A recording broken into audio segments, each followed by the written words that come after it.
اعوذ باللہ من الشیطان الرجیم بسم اللہ الرحمن الرحیم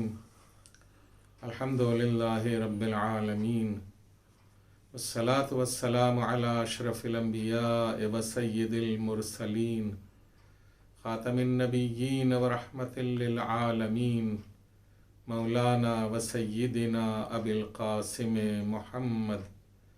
صلی اللہ علیہ وعلی اہل بیتہ الطیبین الطاہرین المعصومین المنتجبین الاکرمین لا سیما علی بقیت اللہ فی الارضین ولعنت اللہ علی اعدائہم اجمعین من یوم عداوتہم الی یوم الدین. اما بعد فقد قال سبحانہ تبارک وتعالی فی کتابہ الکریم وهو أصدق الصادقين. بسم الله الرحمن الرحيم. يا أيها الذين آمنوا كتب عليكم الصيام كما كتب على الذين من قبلكم لعلكم تتقون. ناظرین گرامی، آج کی غم انگیز تاریخ شیعیان امیر المؤمنین علی ابن ابی طالب علیہ السلام کے لیے انتہائی سخت ہے اور خاندان اہل بیت علیہ السلام کے لیے انتہائی دردناک. حقیقت یہ ہے کہ پورا عالم اسلام غم و الم میں ڈوبا ہوا ہے کہ آج ان کا امام اس دنیا سے اٹھ رہا ہے. عزیزان گرامی، امیر المؤمنین علی ابن ابی طالب علیہ السلام ہمارے لیے کیا لے کر کے آئے تھے؟ پروردگار عالم نے امیر المؤمنین کو ہمیں ولی کے طور کے اوپر عنایت فرمایا تھا،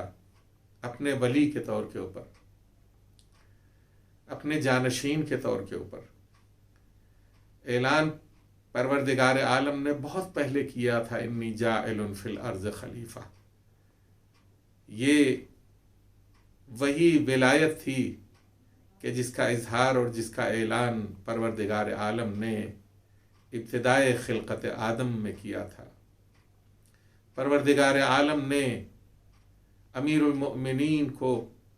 عالم انوار سے اتار کر ہمارے لیے اس دنیا کے اندر پیکر خاکی میں بھیجا. جس طرح پیغمبر اکرم صلی اللہ علیہ وآلہ وسلم کی ذات گرامی اس دنیا میں تشریف لائی، اسی طرح امیر المومنین بھی اسی دنیا میں تشریف لائے، اہل بیت اسی طرح اس دنیا کے اندر تشریف لائے.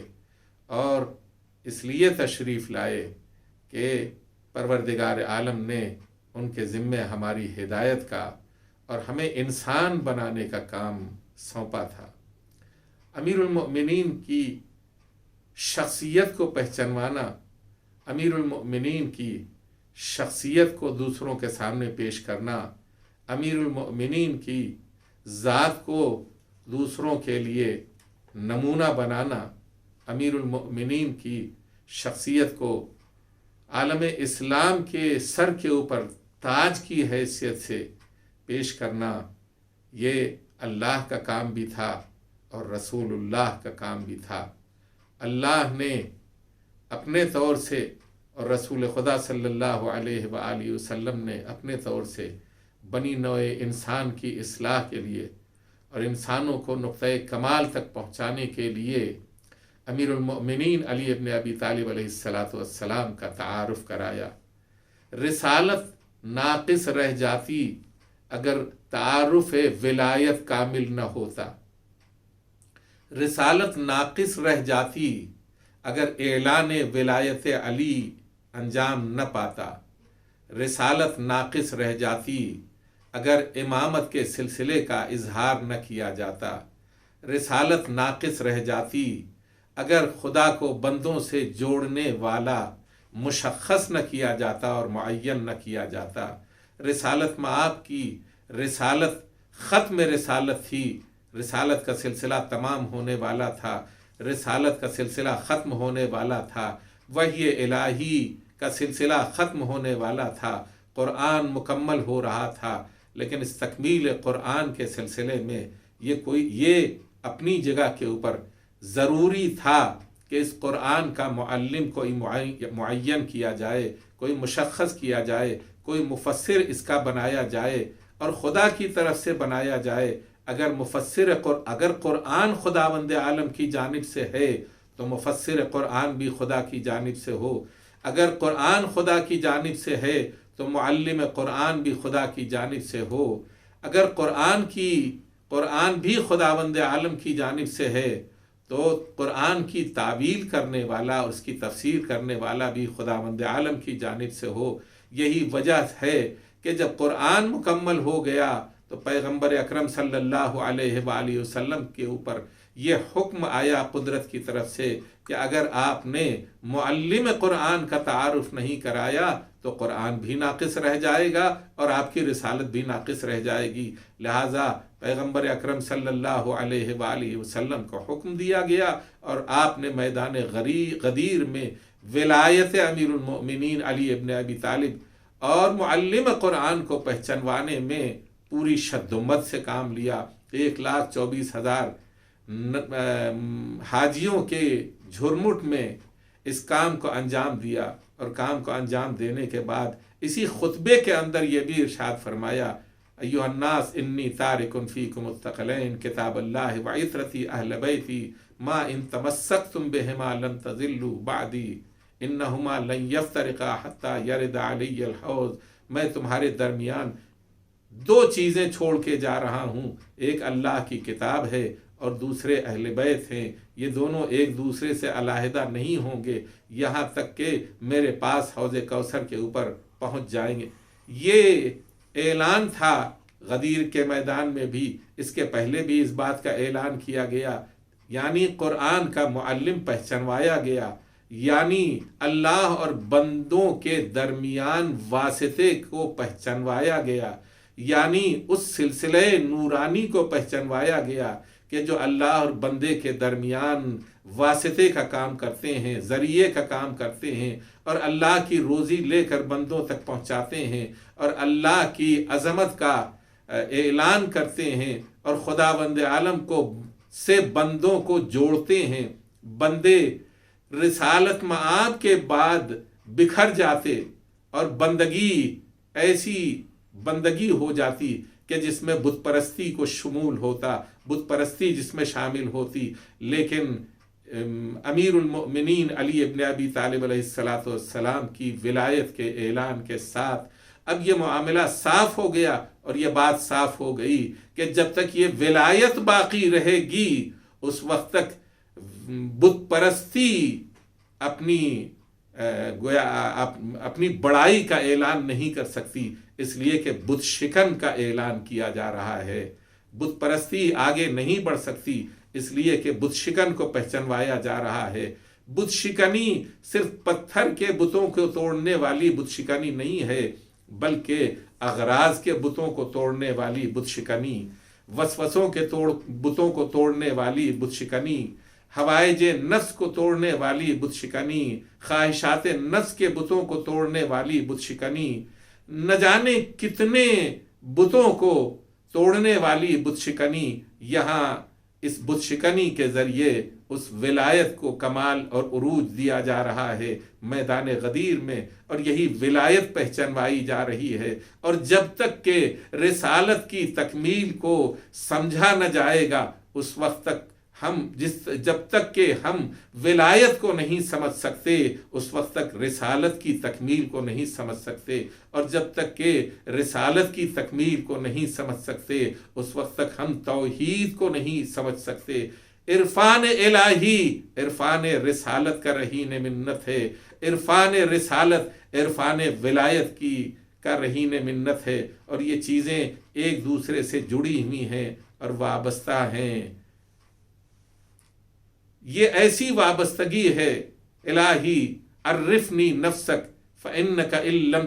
تعرفنی نفسک لم اعرف رسولک، پالنے والے اپنی معرفت کرا دے، اگر تو نے اپنی معرفت نہ کرائی تو ہم تیرے نبی کو پہچان نہ پائیں گے۔ پالنے والے اللہم عرفنی رسولک فإنک ان لم تعرفنی رسولک لم اعرف حجتک، پالنے والے رسول کی معرفت کرا دے، اگر تو نے رسول کی معرفت نہ کرائی تو ہم تیری حجت کی معرفت حاصل نہ کر پائیں گے، اور یہ حجت کی معرفت اگر ہم حاصل نہ کر پائے تو نہ رسالت کی معرفت حاصل کر پائیں گے، نہ الوہیت کی معرفت حاصل کر پائیں گے، اس لیے کہ اس حجت کے ذریعے ہی رسالت کی شناخت محکم ہوتی ہے، اور اس حجت کے ذریعے ہی الوہیت کی شناخت محکم ہوتی ہے، ورنہ نبوت بھی خطاکار نظر آتی ہے اور اللہ بھی مجسم نظر آتا ہے، لیکن اگر علی کی ولایت اپنی جگہ کے اوپر باقی ہے تو نبوت بھی معصوم نظر آتی ہے اور اللہ بھی انہو علی کل شیء قدیر نظر آتا ہے۔ یہ ولایت امیر المؤمنین ہے جو خدا کو بندوں سے جوڑتی ہے اور بندوں کو خدا سے جوڑتی ہے۔ یہ ولایت امیر المؤمنین ہے کہ جو اپنی شخصیت کو سامنے نہیں رکھتی، بلکہ یہ ولایت امیر المؤمنین ہے جو بندگی کو اپنا شرف سمجھتی ہے، عبادت کو اپنا شرف سمجھتی ہے، سجدے کو اپنا شرف سمجھتی ہے، خدمت خلق کو اپنا شرف سمجھتی ہے، خدمت خدا اور خدمت رسول کو اپنا شرف سمجھتی ہے۔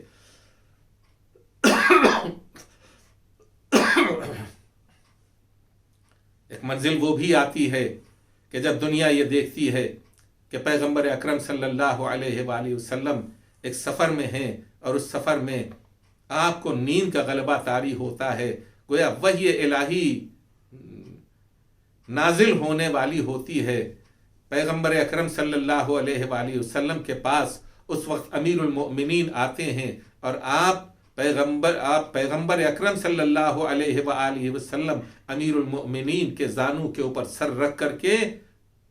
سو جاتے ہیں، اور اسی عالم میں وحی کا نزول ہوتا ہے، وحی دیر تک نازل ہوتی رہتی ہے، آفتاب غروب کی منزلوں سے ہمکنار ہو جاتا ہے اور امیر المؤمنین اشارے سے نماز ادا کر لیتے ہیں۔ لیکن یہ امیر المؤمنین ہے، اشارے کی نماز ان کے لیے سزاوار نہیں ہے۔ نتیجے کے طور پر جب وحی کا سلسلہ منقطع ہوا اور ایک مرتبہ رسالت مآب نے پوچھا، یا علی تم نے نماز ادا کر لی؟ اس لیے کہ وحی کا سلسلہ نماز کے ظہرین کی نماز سے پہلے شروع ہوا تھا اور غروب کے قریب تک چلتا رہا، اور امیر المؤمنین یہ خدمت انجام دیتے رہے کہ آپ کے زانوں کے اوپر رسالت مآب کا سر تھا اور رسالت مآب کے اوپر وحی کا نزول ہو رہا تھا۔ اشارے سے تو نماز ہو گئی، لیکن ایک مرتبہ جب پوچھا کہ تم نے نماز پڑھ لی؟ ہاں یا رسول اللہ نماز تو پڑھ لی لیکن اشارے سے پڑھی۔ کہا اب اٹھو، اور اٹھنے کے بعد خدا سے یہ طلب کرو کہ تمہارے لیے ڈوبا ہوا سورج پلٹ آئے، اور امیر المؤمنین نے دعا کے لیے ہاتھ بلند کیے اور ڈوبا ہوا سورج پلٹ آیا۔ آپ نے اطمینان کے ساتھ، جو فضیلت کا وقت تھا اس فضیلت کے وقت تک سورج بلند ہوا اور امیر المؤمنین نے نماز ادا کی، سجدے میں سر جھکایا۔ یہ وہ ہے کہ جو اشارے سے سورج پلٹا سکتا ہے، یہ وہ ہے جو کائنات کی گردش کو اپنے اشارے سے موڑ سکتا ہے، یہ وہ ہے جس کے اختیار میں پروردگار عالم نے پوری کائنات کی، پورے نظام شمسی کی گردش دے رکھی ہے۔ لیکن یہاں غرور نہیں ہے، یہاں تمکنت نہیں ہے، یہاں کبر نہیں ہے، یہاں ابدیت ہے، یہاں حیا ہے، یہاں بندگی ہے، یہاں اطاعت ہے، اور اس اطاعت کے عالم میں ادھر سورج بلند ہو رہا ہے، ادھر علی کی جبین خدا کی بارگاہ میں جھک رہی ہے، اور جبین جھک کے یہ بتا رہی ہے کہ میرے پاس اتنی طاقت اور قوت خدا کی جانب سے ہونے کے باوجود میرے اندر کبر و غرور نہیں ہے۔ میں چاہتا یہ ہوں کہ جس خدا نے اتنی قوت اور طاقت دی ہے اس کی بارگاہ میں سر کو جھکا کر کے بتاؤں کہ اگر تمہیں کچھ ملا ہے خداوند عالم کی جانب سے تو علی کی طرح ہی سر کو خدا کی بارگاہ میں جھکا کر کے اپنی بندگی کا اظہار کرو۔ یہ نہ کرو کہ غرور میں آ جاؤ، تمکنت میں آ جاؤ، کبر و غرور تمہارا اور ہوس تمہاری دنیا اور آخرت کو تباہ کر دے۔ علی سورج پلٹا بھی رہے ہیں بلندی کی طرف، اور علی اپنا سر جھکا بھی رہے ہیں خاک کی طرف۔ خاک پہ اپنا سر جھکا کر کے علی نے بتایا کہ علی شیر خدا ہونے کے باوجود، علی ولی اللہ ہونے کے باوجود بندے خدا ہونے کے اوپر اپنا فخر محسوس کرتا ہے اور اطاعت خدا اور بندگی خدا کے اوپر افتخار محسوس کرتا ہے۔ علی کے سجدوں نے ہمیں بتایا کہ بندگی کیسے کی جاتی ہے، علی کی عبادتوں نے ہمیں بتایا کہ عبادت کیسے کی جاتی ہے، علی کی رکوع نے ہمیں بتایا کہ رکوع کیسے کیا جاتا ہے، علی کے قیام نے ہمیں بتایا کہ قیام کیسے کیا جاتا ہے، علی کی زکوٰۃ نے ہمیں بتایا کہ زکوٰۃ کیسے دی جاتی ہے، علی کی سخاوت نے بتایا کہ سخاوت کہ مسکین و یتیم و اسیر کو کھانا بھوکے رہ کر کے کس طرح کھلایا جاتا ہے، اور علی کی سخاوت نے یہ بتایا کہ اپنے دامن میں درہم و دینار خرمے کے عوض بیچ کر کے لے کر کے گھر کی طرف جانے والے علی نے دروازے تک پہنچتے پہنچتے فقراء اور مساکین میں وہ سارے درہم و دینار اس طرح سے دے دیے کہ علی گھر کے دروازے پر پہنچ کر اپنے دامن کو جھاڑ کر کے الحمدللہ رب العالمین کہتے ہوئے نظر آتے ہیں۔ بیت المال میں ایک سکہ بھی نہیں رہنے دیتے، اور جب تک کہ سب کو فقراء اور مساکین میں تقسیم نہیں کر لیتے اس وقت سکون سے نہیں بیٹھتے، اور جب سارے بیت المال کو صاف کر لیتے ہیں اور اسے جھاڑو دے دیتے ہیں تو اس کے بعد سجدہ شکر بجا لاتے ہیں، 2 رکعت نماز شکر ادا کرتے ہیں اور یہ کہتے ہیں یا دنیا غری غیری، اے دنیا میرے علاوہ کسی اور کو جا کر کے فریب دینا، علی تیرے بہکاوے میں آنے والا نہیں ہے۔ علی بندگی کے اس کمال کا نام ہے کہ جس نے بندوں کو خدا سے وابستہ کیا ہے، علی اطاعت کے اس کمال کا نام ہے جس نے بندوں کو خدا کی اطاعت کا سلیقہ سکھایا ہے۔ اور یہ سلسلہ جو پاکیزہ سلسلہ ہے، یہ نورانی سلسلہ جو ہے امامت کا، وہ ایسا ہی سلسلہ ہے کہ یہ حضرات خدا سے بندوں کو جوڑتے ہیں، بندوں سے خدا کو جوڑتے ہیں، اور جوڑ کر کے بتاتے ہیں کہ ہم آئے ہی اسی لیے ہیں کہ خدا کی بندگی سکھائیں اور خدا کی ذات سے بندوں کو وابستہ کر دیں۔ یہی وجہ ہے کہ ہمارا آخری امام جو پردہ غیب میں ہے، تو اس پردہ غیب میں پردہ نشین کے سلسلے میں ہم یہی کہتے ہیں کہ این السبب المتصل بین الارض والسماء، وہ سبب کہاں ہے، وہ ذریعہ کہاں ہے کہ جو آسمان اور زمین کے رشتوں کو جوڑنے والا ہے، یعنی بندوں کو خدا سے ملانے والا، خدا سے بندوں کو ملانے والا، خدا اور بندوں کے درمیان ذریعہ اور واسطہ بننے والا۔ علی اسی واسطے کا نام ہے، علی اسی ذریعے کا نام ہے۔ علی خدا سے لیتا ہے اور بندوں کو دیتا ہے، روزی خدا سے لیتا ہے، بندوں کے درمیان تقسیم کرتا ہے، خدا سے لیتا ہے اور بندوں کو رزق پہنچاتا ہے۔ علی اس ذات کا نام ہے کہ جس کے اختیار میں پروردگار عالم نے کائنات دے دی ہے، لیکن اس کے اوپر غرور نہیں ہے علی کو، اس کے اوپر افتخار نہیں ہے علی کو، اپنی بندگی کے اوپر فخر ہے، اپنی اطاعت کے اوپر فخر ہے، اپنے سجدوں کے اوپر فخر ہے۔ دنیا تعجب کرتی ہے کہ علی نے ایک رات میں 1000 رکعت نمازیں کیسے پڑھیں۔ دنیا کو تعجب ہو رہا ہے، دنیا کو تعجب ہو رہا ہے کہ علی ایک رات میں 1000 رکعت نماز کیسے پڑھتے ہیں۔ آئیے ہم بتاتے ہیں، صاحب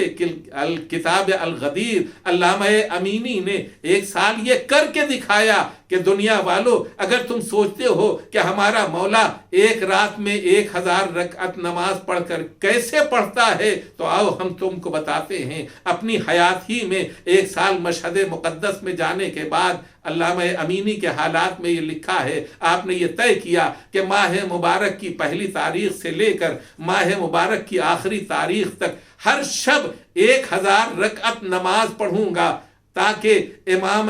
تاکہ امیر المؤمنین علی ابن ابی طالب علیہ السلام کی اس فضیلت کو دنیا والوں کے سامنے روشن و منور کر دوں۔ دنیا یہ سمجھتی ہے کہ علی کیسے 1000 رکعت نماز ایک شب میں ادا کرتے ہیں، جب غلاموں کو اتنی طاقت ہے کہ وہ ایک رات میں 1000 رکعت نماز ادا کر سکتے ہیں، اور علی کی اس عبادت کی دلیل بن جاتے ہیں خود اپنے کردار اور اپنے عمل کے ذریعے، تو ہمارا مولا کتنا عظیم بندگی اور اطاعت پروردگار کے درجے کے اوپر فائز ہے۔ یہ وہ بندہ ہے کہ جو عبادت میں مشغول ہوتا ہے تو اس کی شان یہ ہوتی ہے، نہ دنیا تصور میں ہے، نہ دنیا کے لوگ تصور میں ہے، نہ مال دنیا تصور میں ہے، نہ منصب دنیا تصور میں ہے، نہ علی کی شجاعت تصور میں ہے، نہ علی کی قوت تصور میں ہے، بلکہ علی کی بندگی ہے کہ جو علی کو خداوند عالم کی بارگاہ میں رکھے ہوئے ہے۔ آنے والا آتا ہے اور آ کر کے خیرات مانگتا ہے مسجد النبی میں، اور وہ خیرات لینے کے لیے کھڑا ہوا ہے۔ ایک مرتبہ سوال کرتا ہے، دوسری مرتبہ سوال کرتا ہے، تیسری مرتبہ سوال کرتا ہے، اور پھر کہتا ہے پالنے والے تیرے گھر سے خالی ہاتھ واپس جا رہا ہوں، تیرے گھر سے خالی ہاتھ واپس جا رہا ہوں۔ معلوم ہے یہ جملہ کتنا قیمتی ہے۔ اللہ کے گھر میں جو اللہ والا ہوتا ہے اسی کے کان میں یہ آواز جاتی ہے۔ ایک مرتبہ اس سائل نے دیکھا کہ ایک رکوع کرنے والے کی انگلیوں نے اشارہ کیا ہے کہ جس میں انگوٹھی ہے، وہ اشارہ کر رہا ہے کہ یہ انگوٹھی میرے ہاتھوں سے اتار لے، اور فقیر آگے بڑھتا ہے، اس انگوٹھی کو اتار لیتا ہے، اور ایک مرتبہ جب چلا جاتا ہے تو جبرائیل امین آتے ہیں اور کہتے ہیں کہ پالنے والے نے آپ کے بھائی کی شان میں قرآن کی آیت نازل کی ہے، اور یہ وَمِنَ النَّاسِ انما ولیکم اللہ ورسولہ والذین آمنوا الذین یقیمون الصلاة ویؤتون الزکاة وہم راکعون۔ یہ بندگی کا وہ نقطۂ کمال ہے کہ جب آواز فقیر کی اللہ کی طرف متوجہ ہوئی تو اللہ کی طرف متوجہ بندے نے حالت رکوع میں زکوٰۃ ادا کر دی۔ اور یہی نہیں بلکہ پاؤں میں تیر لگا ہوا ہے اور علی کے پاؤں سے تیر کھینچا جاتا ہے تو علی جیسے صابر کو تکلیف ہوتی ہے اور وہ چیختے ہیں، لیکن رسول خدا فرماتے ہیں کہ علی کو چھوڑ دو، جب وہ نماز کے لیے کھڑے ہو جائیں تو ان کے پیروں سے تیر نکال لینا، انہیں احساس تک نہ ہوگا۔ یہ اصحاب تھے کہ جو حیرت کر رہے تھے لیکن رسول کو کوئی حیرت نہیں ہو رہی تھی۔ علی ہیں، علی کی بندگی ہے، علی ہیں، علی کی عبادت ہے، علی ہیں، علی کا سجدہ ہے، تم اطمینان سے تیر نکال لو، علی کو احساس بھی نہ ہوگا۔ علی عبادت میں مشغول ہوئے، لوگوں نے تیر علی کے پیروں سے نکال لیا، علی کو احساس تک نہ ہوا کہ جو تیر ہڈیوں تک پیوست ہو گیا تھا اور وہ بہت ہی سخت اور دشوار جگہ کے اوپر تھا، وہ کب نکلا علی کو احساس نہ ہوا۔ یہ بندگی ہے علی ابن ابی طالب کی، یہ اطاعت ہے علی ابن ابی طالب کی۔ ایسی ہی بندگی کا کمال مسجد کوفہ میں نظر آیا، اور وہ اس وقت نظر آیا کہ جب امام حمام محراب مسجد میں اپنی عبادت میں مشغول تھے، اور اس وقت ایک ظالم جس نے زہر آلود تیغ کو زہر میں بجھا کر علی ابن ابی طالب علیہ السلام کے لیے آمادہ کیا تھا، اور اس نے آواز دی علی تمہیں حکومت کا حق نہیں ہے، تمہارے اصحاب کو حکومت کا حق نہیں ہے، حاکم صرف اللہ ہے۔ اور یہ کہہ کر اس نے فرق مطہر کے اوپر وہ زہرآلود تیغ ماری۔ امیر المومنین نے فرمایا فزت ورب الکعبہ، رب کعبہ کی قسم میں کامیاب ہو گیا، اور یہ کہہ کر زمین کے اوپر بیٹھ گئے، اٹھنے کا یارہ نہ رہا۔ علی جیسے بہادر کو اٹھنے کی تاب اور طاقت نہ رہی، خاک کے مسجد کوفہ اٹھا اٹھا کے اپنے زخم میں ڈالتے رہے، اور فرمایا میرے لال تم ان نمازیوں کی نماز تمام کرو، ہم بیٹھے بیٹھے اپنی جگہ کے اوپر نماز تمام کر دیتے ہیں۔ علی نماز تمام ہوئی، جانثار کمبل میں لپیٹ کر علی کو بیت الشرف کی طرف لے گئے۔ علی بیت الشرف میں داخل ہوئے، بیویوں نے رونا شروع کیا،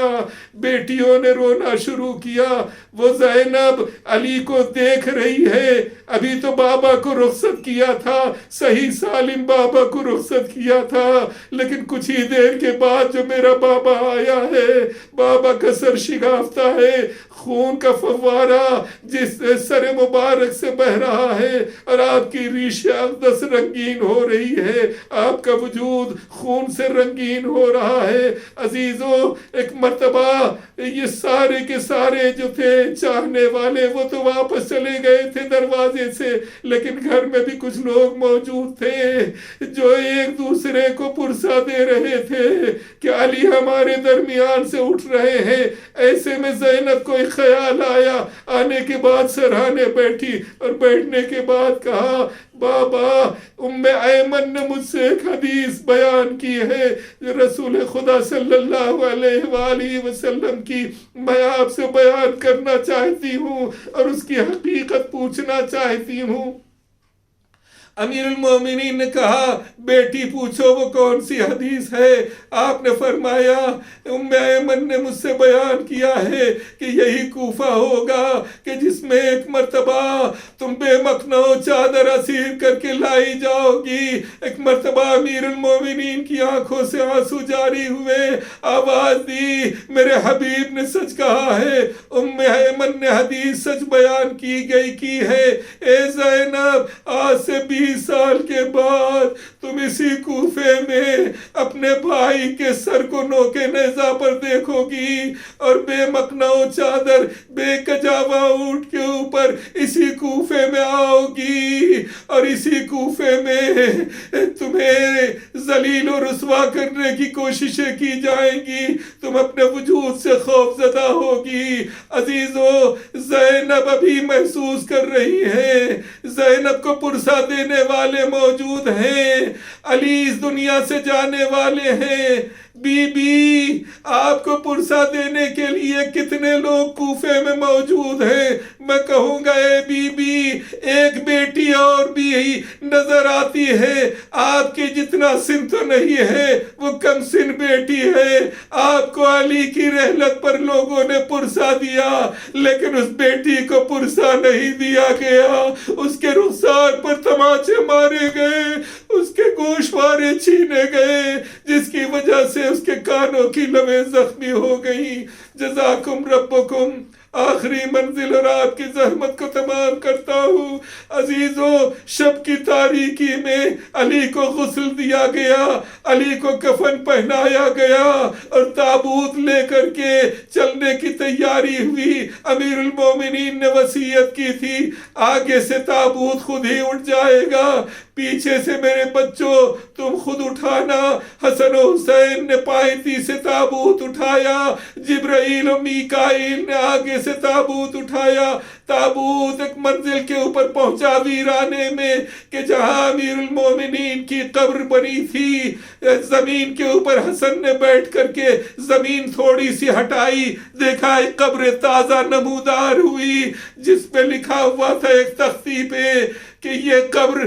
طوفان سے پہلے نوح نبی نے اپنے لال علی کے لیے بنائی ہے۔ عزیزو، امیر المومنین کو قبر میں اتارا جانے لگا۔ حسن مجتبی نے، حسین مظلوم نے اپنے زخمی بابا کو قبر میں اتارنا چاہا کہ ایک مرتبہ آواز آئی، 2 ہاتھ برآمد ہوئے، آواز آئی، لاؤ یہ میری امانت ہے، میرے حوالے کر دو۔ عجب نہیں کہ حسن حسین نے نانا کی آواز پہچانی ہو، گریا کر کے فرمایا ہو، اے نانا جان، میرا بابا زخمی ہے، آہستہ قبر میں اتاریے۔ سَيَعْلَمُ الَّذِينَ ظَلَمُوا أَيَّ مُنْقَلَبٍ